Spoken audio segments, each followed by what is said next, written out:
जो लोग अर्श को उठाए हुए और जो उसके गिरदा गिर्द हल्का बांधे हुए हैं यानी फरिश्ते, वो अपने परवरदिगार की तारीफ के साथ तस्बीह करते रहते हैं और उस पर ईमान रखते हैं और मोमिनों के लिए बख्शिश मांगते रहते हैं कि ऐ हमारे परवरदिगार, तेरी रहमत और तेरा इल्म हर चीज को समोए हुए है।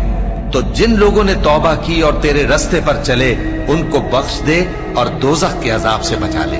ऐ हमारे परवरदिगार, उनको हमेशा रहने की बहिश्तों में दाखिल कर जिनका तूने उनसे वादा किया है, और जो जो उनके बाप दादों और उनकी बीवियों और उनकी औलाद में से नेक हों उनको भी।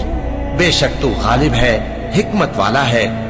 और उनको बुरी हालतों से बचाए रखियो, और जिसको तू उस रोज बुरी हालतों से बचा लेगा तो तूने बेशक उस पर मेहरबानी फरमाई, और यही बड़ी कामयाबी है।